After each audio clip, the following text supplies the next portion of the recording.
अब तक तो गौरीपुत्र को लौट आना चाहिए। उन्होंने तो मुझे कहा था कि वे शीघ्र लौट कर आएंगे। ये परमदेव की कैसी लीला है कि उनके अवतार कभी साथ साथ नहीं रहते।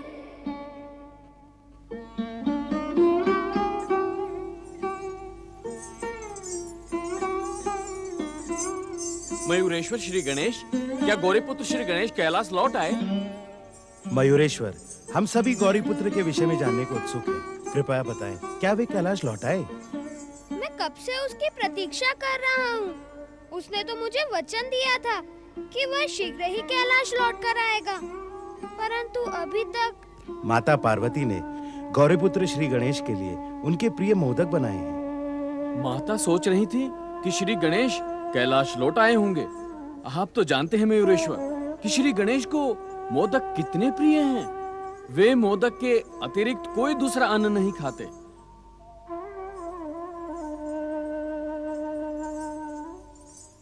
आप इस प्रकार क्यों बैठ गए मयूरेश्वर?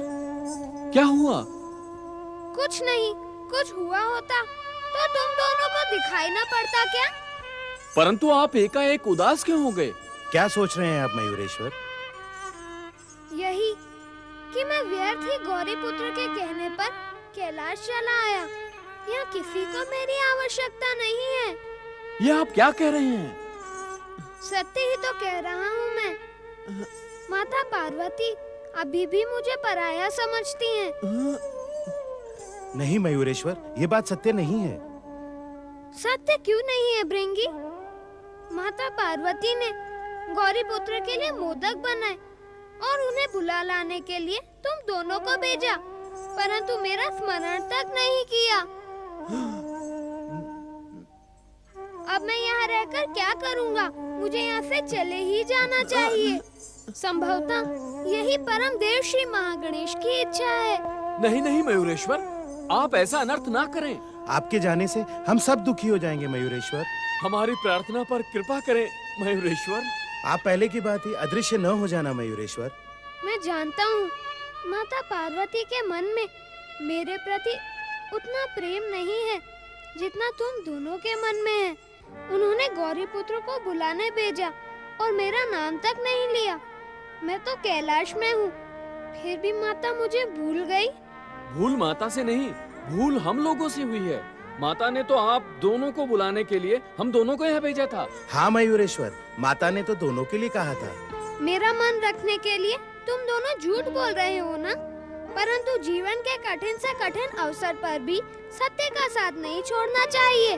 परंतु मयूरेश्वर, कुछ भी कहने की आवश्यकता नहीं है। जब तुम दोनों ने आते ही कहा कि माता ने गौरीपुत्र श्री गणेश के लिए मोदक बनाए हैं, मैं सब समझ गया था। मेरे जीवन में माता का प्रेम नहीं है। हमें क्षमा कर दें मयूरेश्वर, परंतु इस बात का विश्वास करें कि माता के मन में आप दोनों के लिए समान प्रेम है। अभी भी विश्वास करना शेष बचा है क्या? नंदी, भृंगी, मैं मोदक का भूखा नहीं हूँ। मुझे तो प्रेम की आवश्यकता है, माता के प्रेम की, परंतु वह मेरे भाग्य में नहीं है। इतने निराश ना हो मयूरेश्वर। आपकी निराशा के विषय में जानकर माता कितनी अधिक दुखी होंगी। मुझे आपकी निराशा से भय लग रहा है।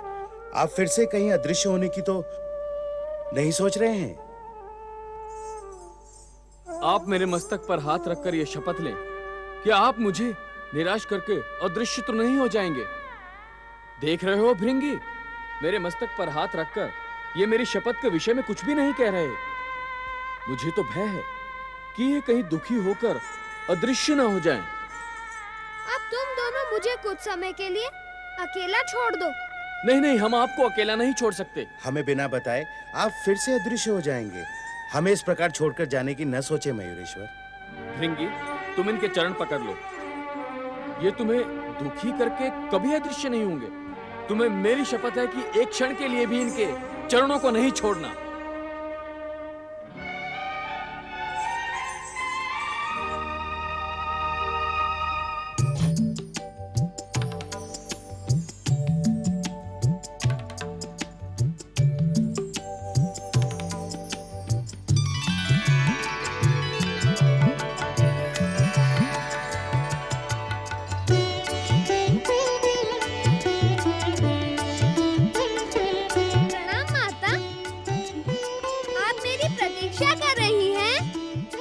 पुत्र गणेश?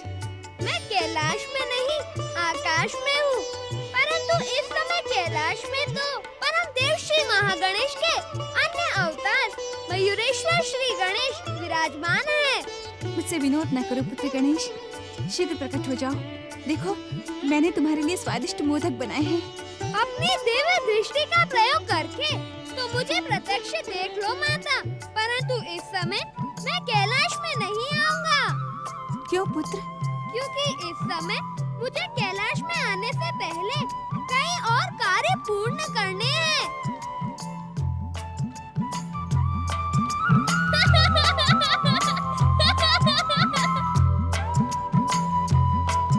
ऐसे कौन से कार्य संपन्न करने हैं तुमको, जिनके विषय में मैं नहीं जानती? आप तो मेरी ही नहीं, इस जगत की जननी है, जगदम्बा है। आपसे कुछ भी छुपा नहीं रह सकता। परंतु इस समय मुझे जो कार्य संपन्न करने हैं, उनके विषय में जानकर आपको कोई लाभ नहीं होगा। समय आने पर आपको सब कुछ पता चल जाएगा।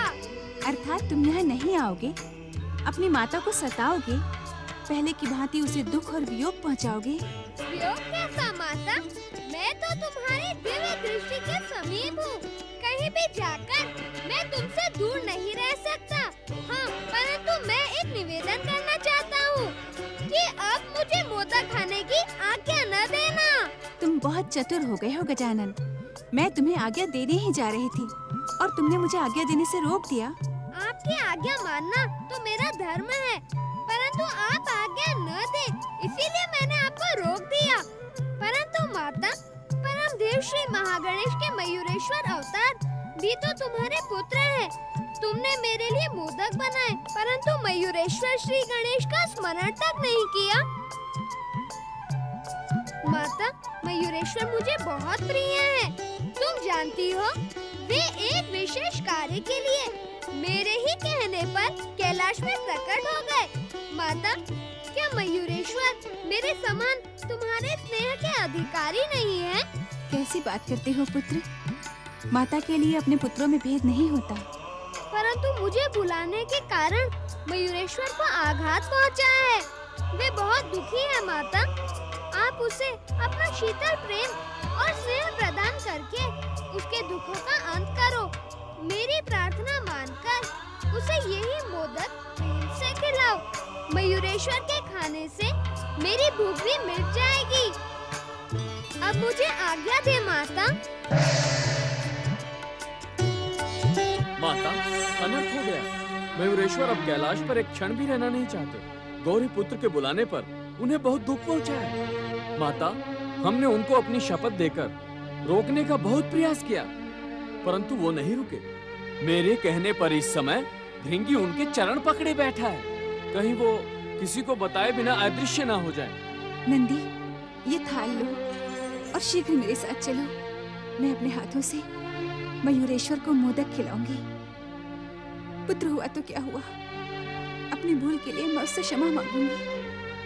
मेरे स्नेह की उपेक्षा करके वो कहीं नहीं जाएगा। चलो नंदी। क्या आप मेरे इस प्रकार चरण पकड़े रहने पर भी अदृश्य हो सकते हैं मयूरेश्वर? ऐसा ना करें। आपके अदृश्य होने पर हम सबको बहुत दुख होगा। मुझ पर विश्वास रखो भृंगी। माता पार्वती अथवा गौरी पुत्र श्री गणेश के आने तक मैं अदृश्य नहीं होऊंगा। अब मेरे चरण छोड़ दो। नहीं नहीं, मुझे चरण छोड़ने की आज्ञा न दें। शिव गणों के प्रमुख नंदी महाराज ने मुझे शपथ दी है और मुझे उनकी शपथ का आदर तो करना ही होगा।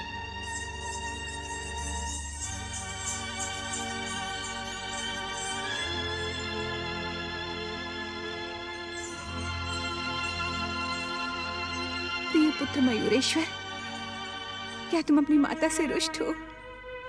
क्या अपनी माता की भूल ने तुम्हें आघात पहुंचाया है? क्या तुम अपनी माता की भूल को क्षमा नहीं करोगे? ऐसा कहकर आप मुझे पापी बना रही हैं माता। मैं भला आपसे रुष्ट कैसे हो सकता हूँ? आपकी कृपा से तो हमें शक्ति प्राप्त होती है। ये तुम माता का मन रखने के लिए कह रहे हो ना? यदि तुम वास्तव में ही रुष्ट नहीं हो तो ये लो, ये मोदक खाओ और इस बात का प्रमाण दो कि तुम मेरी भूल से दुखी और रुष्ट नहीं हो।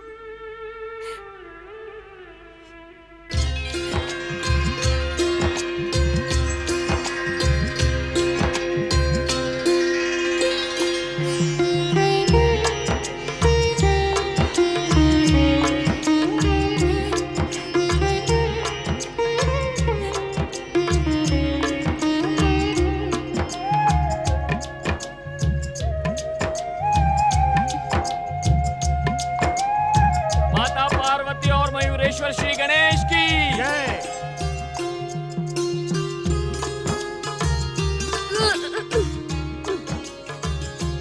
माता की आज्ञा का पालन करना तो हर पुत्र का धर्म होता है। माता, मैंने प्रमाण दे दिया कि मैं आपसे रुष्ट नहीं हूँ। हर पुत्र माता से रूठ तो सकता है, परंतु रुष्ट नहीं हो सकता, क्योंकि माता की आंचल की छाया में ही तो पुत्र को शक्ति प्राप्त होती है।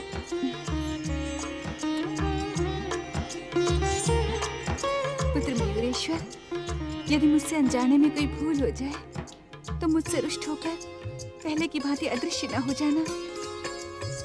माता पार्वती मयूरेश्वर श्री गणेश की जय। माता पार्वती मयूरेश्वर श्री गणेश की जय।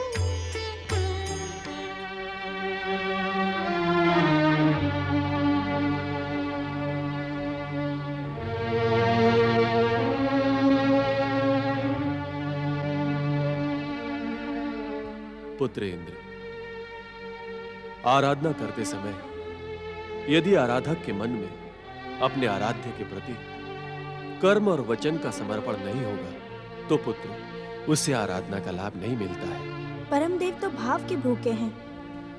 स्वयं को उनके चरणों में समर्पित करके तुम उनसे वो सब कुछ पा सकते हो जिसकी तुम कामना कर रहे हो। वो अपने भक्तों को कभी निराश नहीं करते। प्रणाम पिताश्री। प्रणाम माताश्री। भैया सूर्यदेव,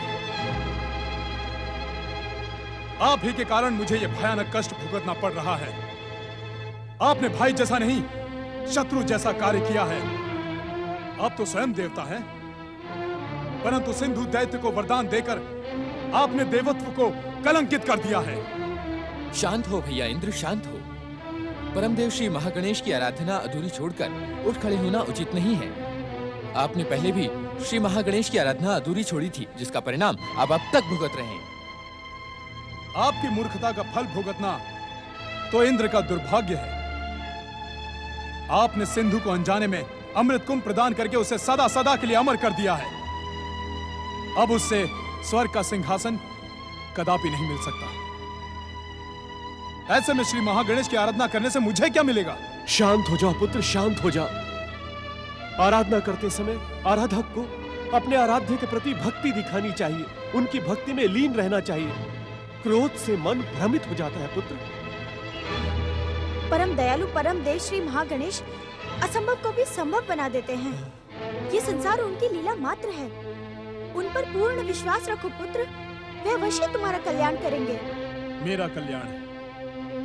मेरा कल्याण तो मेरे भाई ने कर दिया। संसार को प्रकाशित करने वाले मेरे भाई ने मेरे ही जीवन में अंधकार का विष खोल दिया। मैंने इनको बार बार रोकने का प्रयास किया, परंतु इन्होंने मेरी घोर उपेक्षा की। भैया इंद्र, मैंने तब भी कहा था और आज भी कहता हूँ कि भक्त को उसकी भक्ति का प्रतिफल प्रदान करना तो विधि का विधान है। जिस विधान की आप दुहाई दे रहे हैं, वही विधान आपसे आपका तेज और लोक मांगे तो आप देंगे? पुत्र इंद्र, बात को बात ही रहने दो। बात का बतंग और न बनाओ, इससे किसी को लाभ नहीं होगा। किसी को भी लाभ हो अथवा नहीं, किंतु मुझे जो हानि पहुंची है वो तो मैं ही जानता हूं पिताश्री। पुत्र सूर्य, तुम यहाँ किसी विशेष कार्य से आए हो? क्योंकि तुम्हारे यहाँ आने से तुम्हारे भाई को कोई लाभ नहीं हुआ, वो क्रोधित हो गया है। पुत्र सूर्य, इंद्र को जो कष्ट पहुंचा है उसके अंत का कोई उपाय बताओ। पुत्र सूर्य, क्या यह सत्य है कि तुम संजाने में प्राप्त अमृत पीकर सिंधु अब स्वर्ग का सिंहासन कभी नहीं छोड़ेगा?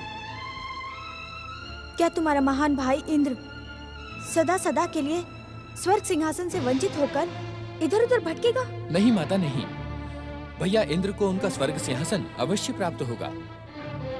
ये अटल सत्य है कि सिंधु दैत्य का वध परमदेव श्री महागणेश के अवतार मयूरेश्वर के हाथों होगा। परंतु भैया इंद्र ने बार बार परमदेव श्री महागणेश की आराधना को अधूरा छोड़कर सिंधु दैत्य की आयु को बढ़ा दिया है। आराधना अधूरी छोड़ने का परिणाम शुभ नहीं होता है पुत्र। परंतु पुत्र, पिताश्री, देवताओं की भूल का परिणाम बार बार सिंधु दैत्य को मिल रहा है। इसे रोकने के लिए भैया इंद्र को देवताओं की शुभचिंतक भगवान विष्णु की शरण में जाना चाहिए। भगवान विष्णु की शरण में? हाँ माता, वैकुंठनाथ भगवान विष्णु ही भैया इंद्र को इस संकट से उबार सकते हैं। मैं यही परामर्श देने के लिए यहाँ आया था। अब मुझे आज्ञा दें।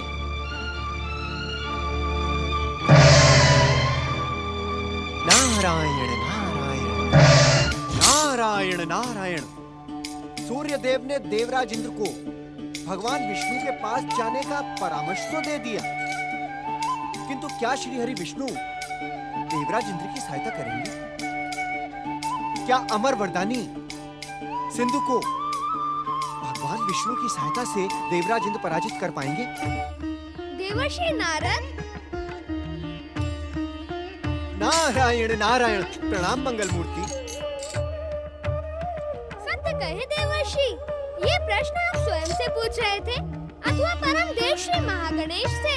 अचानक आपके दर्शन पाकर मैं धन्य हुआ गौरीपुत्र गणेश। आप तो सदा माता पार्वती और पिता भोलेनाथ के पास कैलाश पर विराजमान रहते हैं, फिर आज आकाश भ्रमण पर। देवर्षि, क्या आपने कैलाश जाकर यह जानने का प्रयास किया कि इस समय कैलाश पर माता पिता की सेवा में कौन विराजमान है? मंगल मूर्ति, पिछले लंबे समय से मेरा कैलाश जाना नहीं हुआ है। मैं देवी अदिति की प्रार्थना लेकर कैलाश अवश्य गया था, किंतु तब भी आपसे अथवा अन्य किसी से मेरी भेंट नहीं हुई थी। ये भी तो हो सकता है देवर्षि कि आपके मन में किसी और के दर्शनों की कामना ही ना हो। अब बिना कामना के तो आपको कोई दर्शन नहीं देगा ना। नारायण नारायण। मैं जानता हूँ देवर्षि, आपके इस नारायण नारायण में हर संकेत छुपा रहता है, परंतु इस समय मैंने आपको किसी विशेष उद्देश्य से दर्शन दिए हैं। विशेष उद्देश्य से? वो क्या है मंगल मूर्ति? मेरे बताने के पहले ही वह उद्देश्य आपके सामने आ जाएगा देवर्षि। मैं तुम लोगों के साथ नहीं रहूंगी। तुमने मेरे साथ छल किया है। मैं इस कारागार में नहीं रहूंगी। मंगल मूर्ति, किंतु ये तो दैत्य माता अदिति की पुकार है। ऐसा प्रतीत होता है कि किसी बात से रुष्ट होकर दैत्य माता अदिति का क्रोध जाग गया है। वे तो हर बात से रुष्ट होती है देवर्षि। मैं तुम लोगों के साथ नहीं रहूंगी। किंतु ये स्वर तो तारकासुर के पुत्र तारकाक्ष की स्वर्णपुरी से आ रहा है। क्या दैत्य माता अदिति स्वर्णपुरी पहुंच गई? हाँ देवर्षि, दैत्य गुरु शुक्राचार्य का परामर्श मिलते ही तारक पुत्र उन्हें अपने साथ ले गए।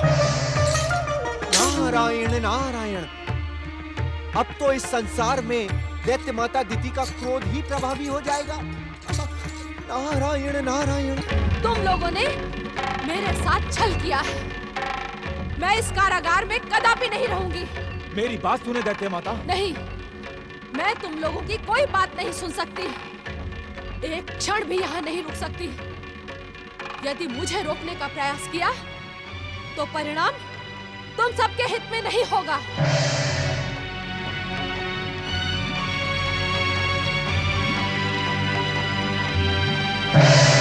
पितामही, ब्रह्मा जी के वरदान से प्राप्त इस स्वर्णपुरी को कारागार बताकर आपने हमारा ही नहीं ब्रह्मा जी का भी अपमान किया है। मुझे किसी के अपमान की चिंता नहीं है। मुझे चिंता है तो केवल अपने सम्मान की। तुम सब दुष्ट देवताओं से षड्यंत्र करके मेरे विरुद्ध योजनाएं बनाते हो। ये दुष्टा शांभू की मुझे अपमानित करने के लिए स्वर्णपुरी ले आई है, किंतु मैं अपना अपमान नहीं सह सकती। जब अपने पति और पिता का अपमान नहीं सहा, तो इस दुष्टा का क्या सहूंगी? क्रोध में आप ये भी भूल जाती है कि आपके शुभचिंतक कौन है, कौन आपके जीवन की रक्षा कर सकता है। हमने आपके ऊपर जो उपकार किया, उसका ऋण मारने के स्थान पर आप हमें ही अपमानित कर रही हैं। तू अपमान के ही योग्य है दुष्टा। मेरे बेसुध होने का लाभ उठाकर तू मुझे इस कारागार में ले आई है, परंतु मैं भी दैत्य माता देती हूँ, जिसका प्रतिशोध और प्रतिरोध कभी थमने का नाम नहीं लेता। मुझ पर उपकार करने की भूल ना कर दुष्टा। सावधान दैत्य माता, अपने क्रोध पर अंकुश लगाए, अन्यथा मेरा क्रोध भी जागृत हो जाएगा। तेरे क्रोध के जागृत होने से एक दिन के पर भी प्रभाव नहीं पड़ेगा, परंतु मेरे क्रोध से इस संसार में भूकंप आ जाएगा। चारों ओर रक्त की हाहाकार करती हुई नदियां बहेंगी। शांत हो दैत्य माता, शांत हो। इस व्यर्थ के वाद विवाद से कोई लाभ नहीं। आप अपना क्रोध भुलाकर हमारे साथ स्वर्णपुरी में निवास करें। नहीं, मैं वहाँ कदापि नहीं रहूंगी। दैत्य माता, हमारे त्रिपुरों में आपका जीवन सुरक्षित है। हाँ दैत्य माता, सिंधु दैत्य इस अवसर की घात में है कि वो आपसे प्रतिशोध कब ले। पितामही, आप हमारे त्रिपुरों को छोड़कर ना जाएं। ब्रह्मा जी के वरदान के कारण कोई भी शत्रु हमारे त्रिपुरों में प्रवेश नहीं कर सकता। आपने स्वयं देखा होगा पितामही कि हमारे त्रिपुरों में निरंतर दैत्यों के आराध्य भगवान शिव की आराधना होती है। शिव दैत्यों के आराध्य नहीं, घोर शत्रु हैं। शत्रु, उनकी आराधना करके तुम तीनों दैत्य विरोधी कार्य कर रहे हो। जहाँ शिव पूजन होता है, मैं वहाँ एक क्षण भी नहीं रुक सकती। हाँ, यदि तुम तीनों शिव पूजन का त्याग करो, तो मैं तुम्हारे त्रिपुरों में रहने का विचार कर सकती हूँ। अपने क्रोध का त्याग करो दैत्य माता। तारकासुर के पुत्रों की शिव आराधना को रोककर तुम भयानक पाप की भागी बन रही हो। दुष्कर्मों के कारण वैसे ही तुम्हारा जीवन कलंकित हो चुका है। अब और अधिक कष्ट क्यों भोगना चाहती हो दैत्य माता? दुष्ट गजमुख, तू यहाँ भी चला आया? तू मेरा पीछा कब छोड़ेगा? मैं तुम्हारा पीछा नहीं करता दैत्य माता। मैं तो तुम्हारे पीछे पड़ने वालों से रक्षा करता हूँ। दुष्ट गजमुख, आज मैं तुझे दंडित करके अपना प्रतिशोध पूरा करूंगी। तारक पुत्रों, आज्ञा दैत्य माता। यदि तुम सब चाहते हो कि मैं तुम्हारे साथ रहूं, तो मेरी आज्ञा मानकर इस दुष्ट दैत्य शत्रु गजमुख को इसी समय समाप्त कर दो। दुष्टता से मेरी ओर देखने का साहस ना करो तारक पुत्रों, अन्यथा मेरे पिता भगवान शिव के हाथों इसी समय तुम्हारे त्रिपुरों का सर्वनाश और तुम सबका वध हो जाएगा। इसकी चेतावनी पर ध्यान ना दो। मेरा विश्वास जीतने के लिए इस पर अपना वरदानी प्रहार करो। मुझ पर प्रहार करके तुम्हारी वरदानी शक्तियाँ नष्ट हो जाएगी। यदि तुम अपने वरदान की रक्षा करना चाहते हो, तो पहले की भांति शिव आराधना करते रहो। भगवान शिव की कृपा तुम्हारे जीवन का प्रमाण है। यदि तुमने हमारी बात नहीं मानी, तो मैं ही तुम्हारे हाथ का सूत्रधार बन जाऊंगा।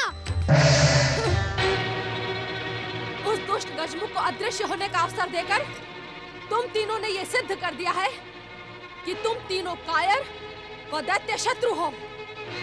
मैं तुम तीनों के साथ कदापि नहीं रहूंगी। मैं तुम्हारी स्वर्ग विजय से अत्यंत प्रसन्न हूँ पुत्र। शीघ्र प्रकट होकर अपनी माता का आशीर्वाद प्राप्त करो पुत्र। जन्म देने वाली माँ की उपेक्षा ना कर पुत्र। मेरे सामने आ पुत्र। माता का आशीर्वाद पुत्र के भविष्य को सुखमय बना देता है। पुत्र सिंधु, मेरे सामने शीघ्र प्रकट हो पुत्र, शीघ्र प्रकट हो। तुम मेरी माता हो, इस पर तो किसी को भी संदेह नहीं, परंतु इस समय तुमने स्वर्ग सम्राट सिंधु को पुकार कर यह सिद्ध कर दिया कि तुम्हारे भीतर माता के योग्य हृदय नहीं है। ऐसा क्यों कह रहा है पुत्र? सत्य कह रहा हूँ माता, माता तो कभी स्वार्थी नहीं होती। मुझे स्वार्थी कहकर मेरा अपमान ना कर पुत्र। स्वार्थी ना कहूँ तो क्या कहूँ माता? आज जब अपनी अमर वरदानी शक्ति से हमने स्वर्ग पर अधिकार कर लिया है, तब तुमने मेरा स्मरण किया। उस समय तुम कहाँ थी जब मयूरेश्वर श्री गणेश के प्रहार से मैं अचेत होकर समुद्र तल में पड़ा था? मुझे तुम्हारे अचेत और आहत होने का कोई समाचार नहीं मिला पुत्र। और स्वर्ग विजय का समाचार मिल गया? तुम धन्य हो माता, और धन्य है तुम्हारी ममता। जिस सूचना से तुम्हारे स्वार्थ को शक्ति मिलती है, वो तुम्हें प्राप्त हो जाती है, और वो सूचना जहां तुम्हारा पुत्र आहत पड़ा है, वो तुम तक नहीं पहुंचती। मुझे इस तरह अपमानित ना कर पुत्र। अपमानित तो तुमने मुझे किया है। मेरे जन्म के साथ मुझे त्याग कर तुमने ये सिद्ध कर दिया कि तुम माता कहलाने के योग्य नहीं हो, परंतु मेरे मन में तुम्हारे प्रति आदर है, और इसीलिए आज भी तुम्हारी पुकार सुनकर मैं दौड़ा चला आया। अपने उग्र स्वभाव के कारण प्राय मुझसे भूल हो जाती है। क्षमा मांगने की आवश्यकता नहीं है माता, परंतु एक निवेदन मैं आपसे अवश्य करूंगा। यदि आप उसे स्वीकार लें, तो आपके पुत्र के रूप में जन्म लेकर मैं स्वयं को धन्य समझूंगा। कहो पुत्र, तुम जो कुछ भी कहोगे मैं उसे स्वीकार करूंगी। अपने वचन को भूल न जाना माता। नहीं नहीं पुत्र, एक बार मुझसे भूल हो गई, अब भविष्य में कभी भूल नहीं करूंगी। मैं सदा वचन का पालन करूंगी।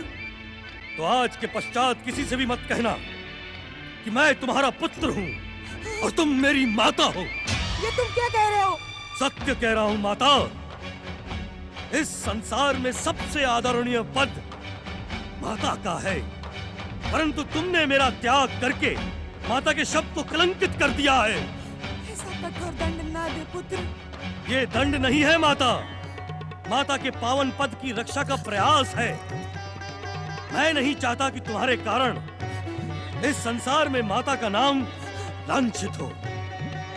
मैं तुमसे स्नेह करता हूँ और इसीलिए ऐसी प्रार्थना करता हूँ, अपने वचन का स्मरण रखना और आज के बाद मुझे अपना पुत्र कभी न कहना।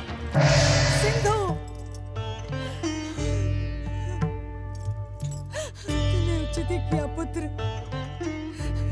इस संसार में माता कभी कुमाता नहीं होती है, परंतु जन्म से ही तेरा त्याग करके मैं कुमाता बन गई। जिस प्रकार शेरनी अपने पेट से जन्मे बच्चे को ही खा जाती है, उसी प्रकार मेरे उग्र स्वभाव ने तेरा त्याग कर दिया। मुझे माता बनने का अधिकार ही नहीं है। मुझे लांछित करके अच्छा ही किया पुत्र, परंतु कलंक का ये काला मुख अब मैं इस संसार में किसी को नहीं दिखाऊंगी। मुझसे जो पाप हुआ है, मुझे उसका प्रायश्चित करना ही होगा पुत्र। मुझे उसका प्रायश्चित करना ही होगा। सिंधु, सिंधु, सिंधु।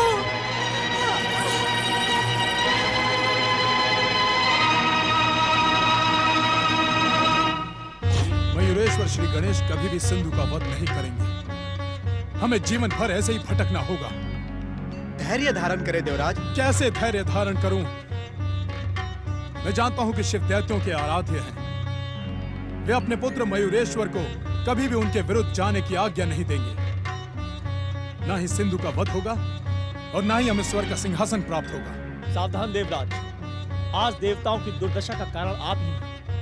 आपने अपने अभिमान में रहकर सदा शुभ शक्तियों की उपेक्षा की और आज फिर आप देवादिदेव महादेव शिव पर आरोप लगा रहे हैं। अग्निदेव, मुझे उत्तेजित करने की भूल ना करें।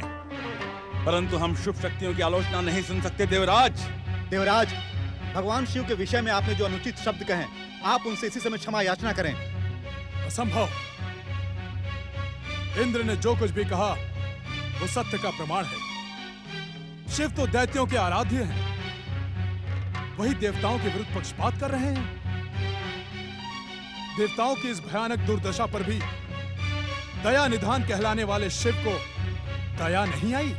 जिसे दया पानी हो उसे दया की योग्य आचरण भी करना पड़ता है देवराज।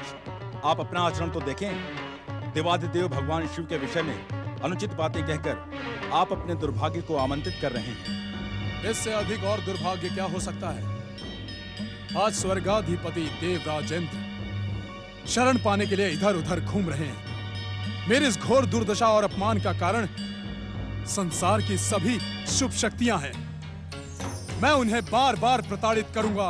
देवराज, आप अपनी मर्यादा को लांघने की भूल कर रहे हैं। तुम मुझे मर्यादा का पाठ पढ़ाओगे अग्नि? क्या तुम नहीं जानते कि इंद्र का कथन ही मर्यादा की रेखा बनती है। देवराज इंद्र के सामने उच्च स्वर में बोलकर तुम अवश्य मर्यादा को लांघ चुके हो और इसका दंड तुम्हें अवश्य मिलेगा। नारायण नारायण। देवराज इंद्र, आप अपनी मूर्खता पर अंकुश रखें।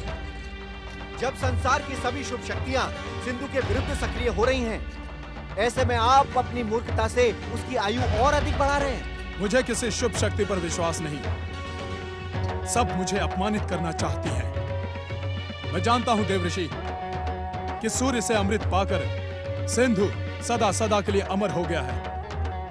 अब उसे मयूरेश्वर तो क्या स्वयं महागणेश भी मार नहीं सकते। गंग गंग गंग गंग गंग। देवराज, आपने किसी पर विश्वास करना तो सीखा ही नहीं। इस समय तो आपको सूर्य देव के परामर्श के अनुसार भगवान विष्णु के समीप होना चाहिए था। श्री हरि के पास जाने का परामर्श देकर वो मुझे भ्रमित कर रहा है। वो मुझे भटकाकर अपने वरदान की रक्षा कर रहा है। वो जानता है कि निरंतर भटकते रहने के कारण क्रोधित होकर जब मैं श्री हरि के पास जाऊंगा तो वे भी मुझसे रुष्ट हो जाएंगे। वो सूर्य निरंतर मेरे विरुद्ध षड्यंत्र कर रहा है। नारायण नारायण। देवराज इंद्र, आपके विरुद्ध षड्यंत्र सूर्यदेव नहीं, आपका अभिमान और आपके दुष्कर्म कर रहे हैं। आप सच्चे हृदय से जिस किसी के भी पास जाएंगे, आपको उसकी कृपा का प्रसाद अवश्य प्राप्त होगा।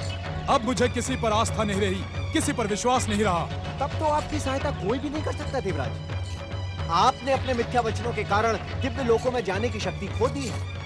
अब आप वैकुंठ लोक, कैलाश अथवा ब्रह्मलोक में प्रवेश नहीं कर सकते।